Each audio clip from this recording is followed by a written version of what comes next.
गणेश जी की जीवित मूर्ति, महाराष्ट्र के मंदिर में घटित सच्चा चमत्कार।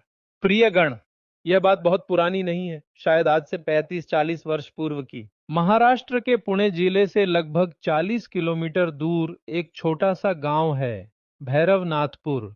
यह गांव न तो शहरों जैसा विकसित है, न ही कोई बड़ा तीर्थ स्थल था, मगर इस गांव में एक पुराना सा मंदिर था, श्री सिद्धि विनायक गणेश मंदिर, जो बरगद के विशाल पेड़ के नीचे बना था।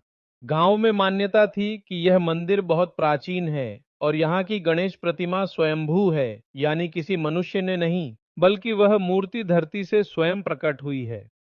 गांव के बुजुर्ग कहते थे कि वर्षों पहले एक किसान ने हल चलाते समय यह मूर्ति मिट्टी के भीतर से निकाली थी, तब से वह वहीं विराजमान है। परंतु एक रहस्य जो हर किसी को चौंकाता था, वह मूर्ति समय के साथ बदलती थी। शुरू में गांव वालों ने ध्यान नहीं दिया, मगर धीरे धीरे यह देखने में आया कि गणेश जी की आंखों की आकृति समय समय पर बदल रही है। एक समय पर वह पूरी तरह बंद दिखाई देती तो कुछ महीनों में थोड़ी खुली हुई सी लगती। किसी को भ्रम हुआ तो किसी को विश्वास। गांव के एक वृद्ध पुजारी थे, शास्त्री बाबा। वे 60 वर्ष से मंदिर की सेवा कर रहे थे। उन्होंने एक दिन घोषणा की, ये कोई सामान्य मूर्ति नहीं है, गणपति स्वयं यहाँ विराजमान है, समय आने पर वे बोलेंगे भी। गांव में कुछ लोग उनकी बात पर हंसे, मगर बहुत से श्रद्धालु उनकी सेवा में लग गए। उनमें एक नौजवान भी था, विनायक देशमुख। विनायक का जीवन कठिन था। उसके माता पिता एक हादसे में चल बसे थे।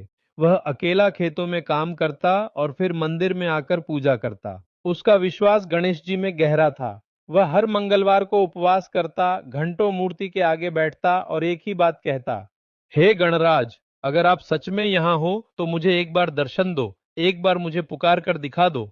एक वर्ष बीत गया। सावन का महीना चल रहा था, बारिश हो रही थी, मंदिर में भजन पूजन का माहौल था। एक रात विनायक हमेशा की तरह मंदिर में ही सो गया। आधी रात को उसे लगा कि किसी ने धीरे से उसका कंधा हिलाया।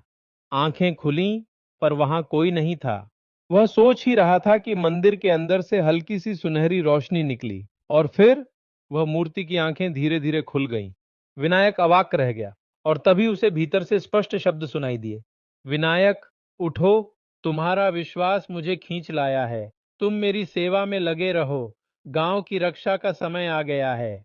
विनायक डर और श्रद्धा से कांपने लगा। उसकी आंखों से आंसू बह निकले। जब वह उठकर पुजारी शास्त्री बाबा को बुलाने दौड़ा, तब तक मूर्ति फिर से वैसी ही शांत हो गई थी। कुछ ही दिनों बाद गांव में एक संकट आया। एक उद्योग समूह ने गांव की जमीन हड़पने के लिए झूठे कागजात दिखा दिए। प्रशासन गांव वालों की नहीं सुन रहा था। विनायक ने गांव वालों को इकट्ठा किया और कहा, गणेश जी ने मुझसे कहा है कि हम डरे नहीं। चलिए, मंदिर में एक साथ पूजा करें, वह हमारी रक्षा करेंगे।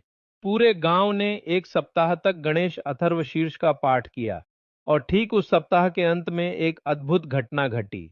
उद्योग समूह के मालिक के ऊपर आय से अधिक संपत्ति का केस चल पड़ा। वह जेल गया और उसकी सारी योजनाएं रद्द हो गईं। गांव की जमीन बच गई।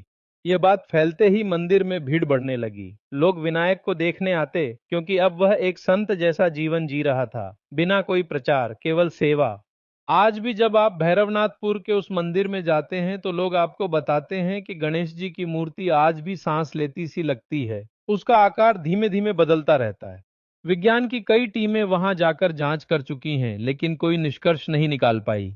न वह मूर्ति पत्थर से बनी लगती है, न धातु से, और उसका वजन किसी को पता नहीं, क्योंकि उसे कभी उठाया नहीं गया। विनायक अब स्वामी विनायकानंद के नाम से जाने जाते हैं। वे कुछ नहीं बोलते, बस हर मंगलवार एक ही मंत्र पढ़ते हैं। श्रद्धा और सबूरी से जो बुलाता है, गणेश वहां स्वयं आते हैं। यह कहानी हमें यह सिखाती है कि भक्ति में अगर सच्चाई और धैर्य हो तो ईश्वर स्वयं प्रकट होते हैं। गणेश जी केवल प्रथम पूज्य ही नहीं, वे संकट मोचक भी हैं। भैरवनाथपुर भले ही एक छोटा गांव हो, पर वहां आज भी हजारों श्रद्धालु गणेश चतुर्थी पर दर्शन करने आते हैं, उस जीवित प्रतिमा के, जो बोलती नहीं पर हर भक्त के दिल की पुकार सुनती है।